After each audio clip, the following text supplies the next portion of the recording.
let's start with what Whole Street Productions, your company, is. Whole, WHOLE, Street Productions. What is Whole Street Productions? We're a video production media company. We do commercials for businesses, music videos, short films. We had a really a very long and fruitful wedding videography stint for a while, and we're starting to taper that off and really focus more on these other avenues. But that's kind of how we broke into the business was weddings. And just to touch on the name, because people ask how we came up with it, what does it mean, and we started the company in 2012. Yeah, 2012 in my parents' basement. I just graduated college. Mike was almost out of college, and we kind of had two PCs down there. We were working on edits simultaneously, really cheap stuff it was building that rapport and building the company, but it was looking back, it was pretty wild what we had going on. But this back to the name, the street that my parents lived on it was a rock road, and it was the worst road you could ever imagine. Just potholes and ditches, and it was bad. So they filled up all the they would fill them up. They'd fill them up, and then they'd immediately, within weeks, be back to huge holes. And you'd have to dodge these holes, and it was like Fast and the Furious going down this road.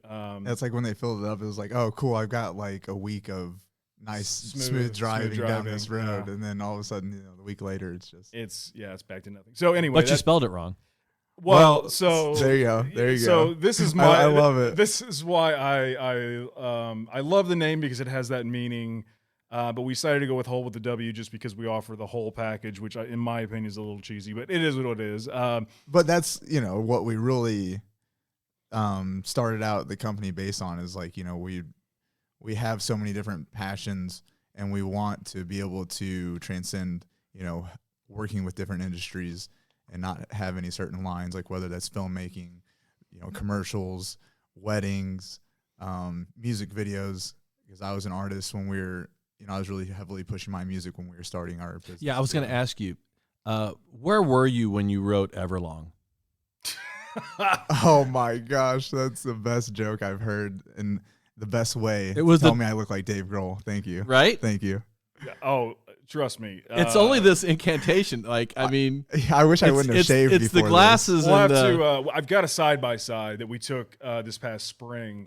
So we'll have to put that up on the screen during this. But it's pretty uncanny. I didn't see it for a long time because I've seen him I've known him for 20 years or so now, probably over 20 years, and I just kind of one of those things where everybody else says it and you're just like, okay, whatever. And then one day I finally looked and I was like, holy shit. It was my wife that actually pointed out. My wife's like, oh my God. And I was like, yeah, it's just the hair now. Last time I saw you last February, it wasn't this, but it's the glasses and when he has I literally just shaved. Yeah, too. when he has the goatee, it's pretty uncanny. But I interrupted you. You were talking about you were into your music, so what? Well, so that's the whole encompassing ideas like, hey, we want to be able to work with all these businesses and artists and do all these different things, and plus at the same time we weren't really sure where anything was going to take us, so it's just like, well, let's just throw everything at the wall and see what sticks. And now we're still actually doing everything still, so that's great. 10 years later.